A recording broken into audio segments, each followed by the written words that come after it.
Hey there friends, what's up? Kevin here from the MSOTD Rocks YouTube channel, and today I'm reviewing the 2021 EP from Devil Wears Prada. This is my review of Z2, or Zombie 2, whatever you prefer.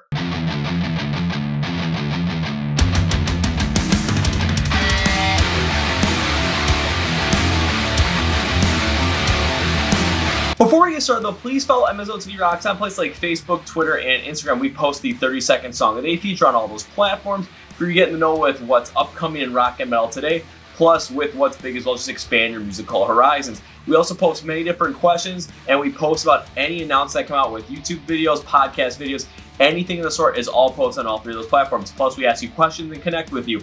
On Instagram, we go live every single Wednesday at 9 p.m. Central for an hour to talk to you guys, and whatever happens, it's a fun time, so come join. And every single Tuesday night, we have an IGTV video which gives you a look behind the scenes of what's happening here. Please also subscribe to this YouTube channel because not only do you get these EP reviews, you also get the Kevin Figures Out series. I try and figure out if I like certain band or not that I'm not that well versed in. You also get different top 10 lists, different videos about emerging bands in the scene today. Plus, of course, the year-end awards in 2018, 2019, 2020, and well, we'll get through 2021 when the year is out. And this is also where the Chord Progression podcast lives. It is our very own podcast. We're interviewing all the great emerging and upcoming bands in rock metal. They're going to be the biggest bands of the decade, even some of the ones that are really hitting it hard now, and some of the bigger ones even as we've gone on. We've had interviews with bands like From Ashes to New, Diamante, Royal Bliss, Stitched Up Heart. Let's see who else was in there. King Collapse, Rosie, Modern Day Escape, and plenty more to come with some interesting ones. We're making some big moves, so you're going to want to be in the know with that and find out all about these bands, find out all about these guests in a way of you just like sitting down and having a drink with them, shooting the shit. That's how we do.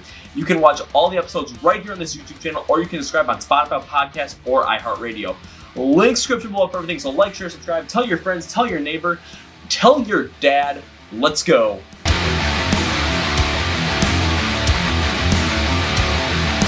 Take a little bit of a background before we jump into the Z2 EP. The Act was their last album that came out in October of 2019. It did have a little more of a rock flavor to it, and frontman Mike Kranica said that he wanted to test the boundaries because he felt rock become sailing and wanted to make it a little bit more innovative. This was also the last album that featured original bassist Andy Trick before he left the band. Taking a look at reviews on line and just seeing what other people were saying, an average of 4 out of 5 stars really hit. So if you're talking to me, that's like an 8 out of 10. Still pretty dang good. I didn't really get into the album that much, but then again, this is right in my like super duper metalcore phase, so I was pretty much seeing concerts every single weekend when this album came out, and I kind of got lost track of it. I did see Devil Wears Prada though in November 2019, so hey. So going back to the original Zombie EP that came out in 2010, this was the EP that really gave the band this more heavier moniker that they'd carried with them ever since. And it'll be interesting to see if they go back to that. They said they did want to go back to that, bringing some more modern tropes onto this EP. So this is going to be interesting to see what happens. Let's get into it.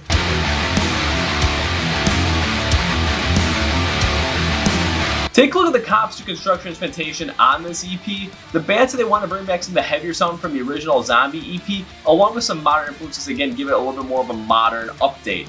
And did this work out for the band?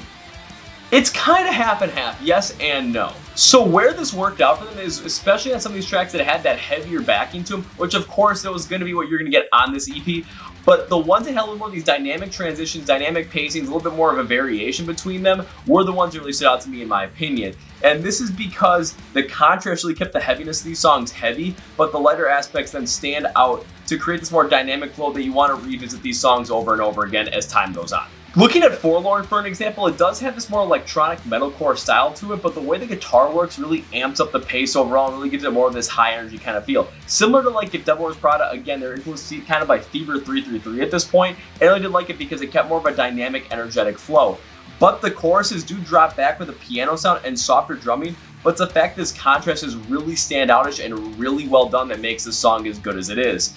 But the building back up in the verses, fine, the chorus to amp up this pace overall is a great piece here, so the song really has a lot of life to it. But as we bridge out of the song brings in more of this like guitar lighter tone and this little bit more of a softer back end of the drum, but the drumming is still going fast with the dynamic pacing with double kicks as well. And I really like this because this gives the song a lot of life. It's my favorite part of the instrumentals on this whole entire EP. It gives a lot of life, gives a lot of just vigor, and really takes you out of this song with a great feel. So I was a big fan of this. Take a look at the final song, Contagion, where it has this piano intro, which I was not expecting, but right on cue, right when you were expecting it, all of a sudden they bring back that heavier drumming, those lighter guitars really contrast out of that piano tone really, really well.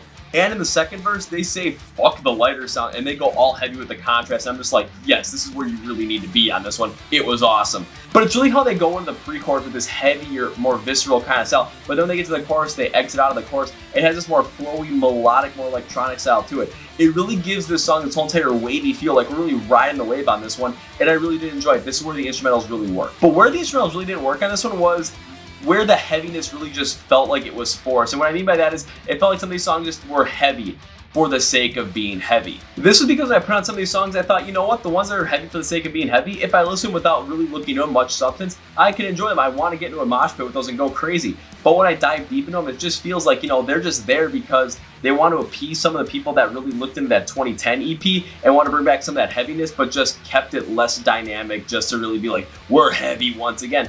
Not the worst move, but it creates a less dynamic song. Take a look at Nightfall, for example, and the reason is because if I'm fully conscious of the theme of Nightfall, I have to really be focusing in on it to understand how heavy the song is and really go through the whole entire flow of it and understand why it's so heavy and why it consistently is that way.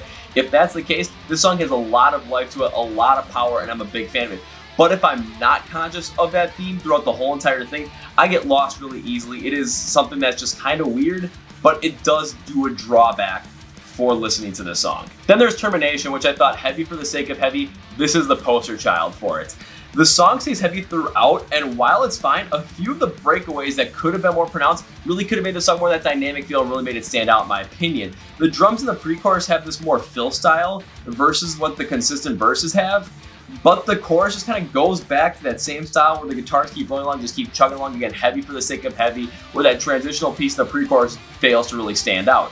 And then the same thing happens from the bridge into the breakdown. The payoff could have been great in this, but again, sticking with heavy for the sake of heavy, it just felt like it kind of flatlined, especially at that one spot. So overall, when it comes to composite construction instrumentation on Z2, I found it to be very iffy because the times when the songs really work with more of this dynamic feel to bring in that heaviness, but really also work with a little more of those modern touches on there to really make this a flowing track and flowing EP, I thought it really worked well. Again, Forlorn and Contagion really work here. Nightfall and Termination are the poster childs for just the band going way too heavy for the sake of just consistently heavy, which again, I get it if you're not fully just focusing on those songs. If you're so focused in on them, you have to be focusing on the meaning of the song for Nightfall to work. And then for Termination, there are so many points where you could have made it so much more dynamic, really made this one of the best tracks that Devil Wears Prada has ever made, but keeping it just so heavy and consistent really killed it.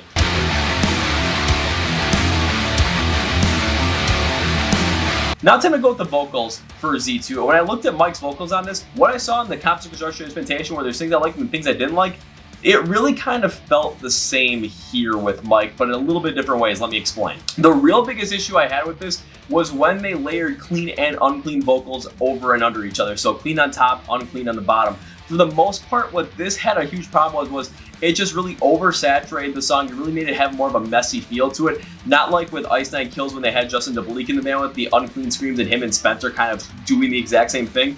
That really worked here. It wasn't the biggest and best part because that contrast really could have worked out with the instrumentals, where if it would have been done, in my opinion, a lot better, you could have had those clean Serenity feels really working with the clean vocals, and the harder, more angrier style with the unclean vocals brought out more. But when they're both together the way they were, it just felt really mashed up and just kind of convoluted. Take a look at Forlorn, because in the chorus, they do have the cleans on top and the uncleans on bottom. It just makes a messy feel. We saw in the bridge that they just had the cleans isolated, and I thought this really would have worked well just on the chorus well, and even transitioning into that bridge, it could have really worked out to bring out a lot of power for it.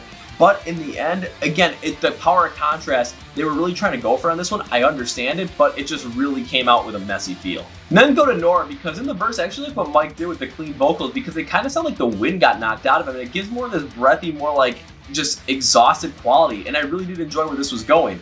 But then again, we're having the unclean backing behind it as well, and again, especially in the chorus, they are not playing with that quick contrast game, and they really don't work out well, because now we're getting this mixed mess of the instrumentals and the vocals that just, again, makes it sound all convoluted. It really just gave too much to the song. It was where less could have been more. It wasn't all bad in Contagion shows us, because in Contagion with the chorus, the clean vocals were dropped down a little bit, so the unclean vocals can have a little bit more power behind them, a little bit more of a prominence in this part. And this hasn't worked out again in the past for them on this EP, but because they dropped the vocals back further, it works to bring the lighter synth sound out to really compare with the clean vocals and also dramatically contrast with the uncleans. This is where it kind of stood out as a positive. Nightfall was a little bit of a different story. This is where I really like the vocals, because when we got to the unclean verses, especially them being in the forefront, they really work well against the fast pacing style of the song. It will give us more of this contrast and more of this power and this heavier kind of sound. But as we get to the pre-chorus, the style of the vocal again is kept up, but with more melodic contrast against the rap and instrumentation. I get this, but the problem is how this is achieved, because the mix in the vocals does get lost in the background a little bit, so the vocal mix could have been done a little bit better. But then we get to the chorus, the vocals are mixed again with this chant style, and the cleans are in front, the uncleans are in the background, but they're not over on top of each other. And we get this rougher cleaner to carry us further into the song. I can really dig this because again, we're getting this great flowing feel, and the rougher clean chants really work well to compare to the unclean style. We're getting this great flow through the song through the vocals. So overall, when it comes to the vocals on Z2, again, for me, it's hit and miss. And I think the real big miss on here was having those unclean and cleans match up on top of each other with cleans over the uncleans, and just created this whole more convoluted mess. Contagion, it worked, but for the most part on this EP, I said AP, EP, it really didn't work out in my opinion. There are times where Mike's vocals, especially on Nightfall, I thought they did a great job to kind of more contrast and even compare at times to get this more flowing track. But overall, again, it's very hit and miss on the vocals on Z2.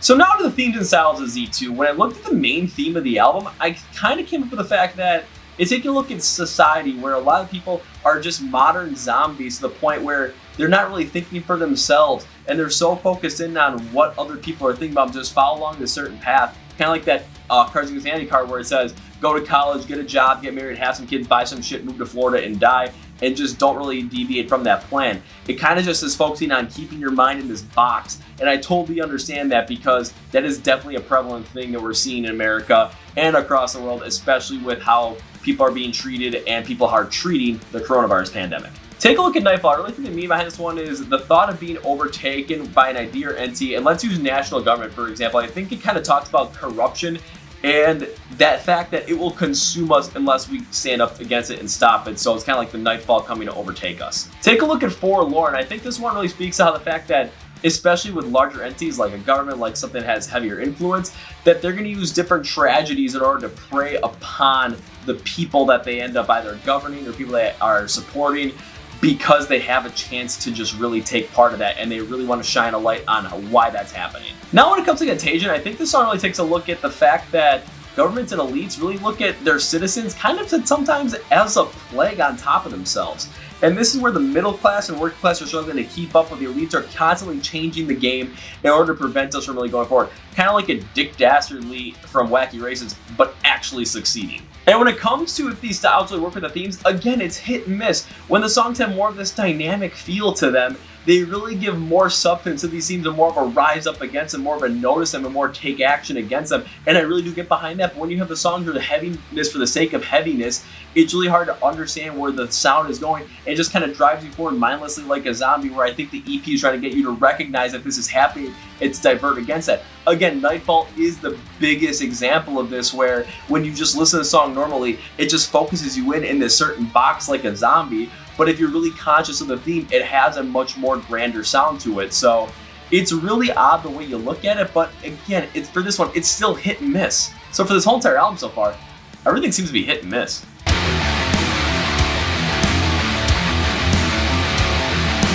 Alright, time for my overall rating on the Z2 EP by Devil Wears Prada, and it is...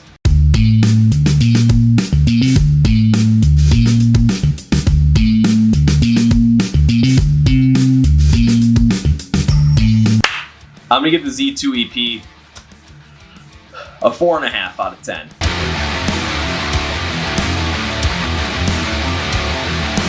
So 4.5 out of 10, there's got to be some things I liked, and when I take a look at things I like, take a look at the flow of the song Contagion, where it starts out with that piano ballad, which I'm like, this is definitely different, but then it gets in more of this more metalcore heavy kind of style. But the key is especially the verse, because that first verse brings in more of this layered guitar sound, which is rather interesting, really lets us go out of that piano riff very well. But then you get to the second verse, and they say, fuck it, and just go heavy as all hell with the guitar tone. And I'm thinking this is the perfect transition. It has this overall flow, this dynamic flow to kind of just take you from here, go up, and then just drop you right down to the heaviness. This is where the mix really worked. Take a look at the varying pace on Forlorn as well as something else I liked.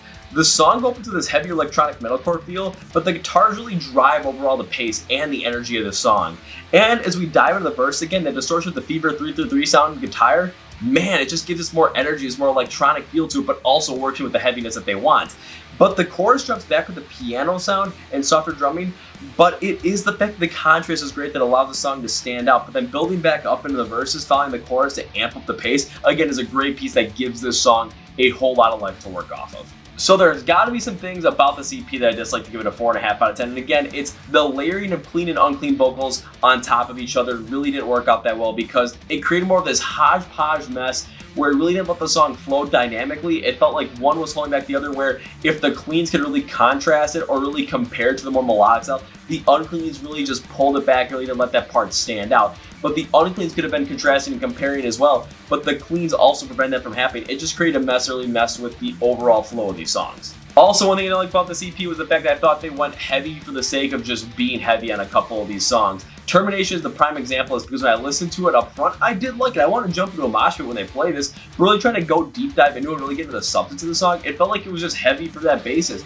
The more dynamic tracks on this album really made a more standout feel to it. But when you got songs that just were heavy for the sake of heavy, they kind of just flatlined on this consistent drive that really didn't show any variation. So you're kind of just flatlining at this point, like. Again, listen to Termination. If you really look deep into it, it just kind of has this flat feel to it. But in a live setting, that's a song you want to go and mosh to.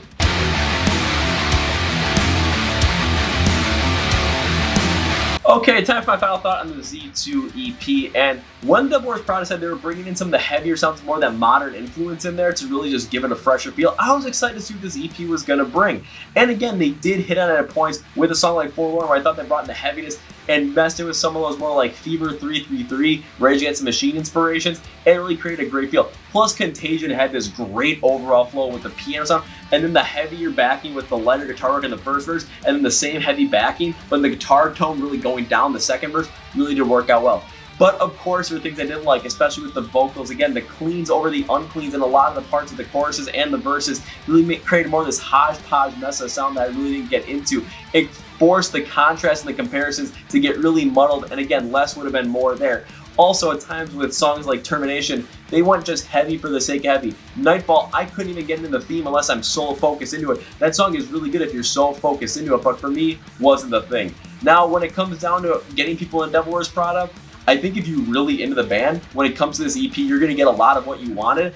But if you're me, who's not that big of a Devil Wears Prada fan, who doesn't really get in a lot of their music, who enjoys it but isn't like super duper a big fan, this is not the EP to start out with. There's other albums that you can start out with, the original Zombie EP you can start out with, but I would definitely suggest people listen to this EP after they get into Devil Wears Prada.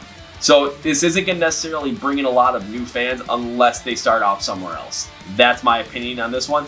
So that's that. And that's going to be for me, guys. Thank you for watching this video of the Devil Wears Prada Z2 EP review. My name's Kevin. We're going with the hat flip. See ya!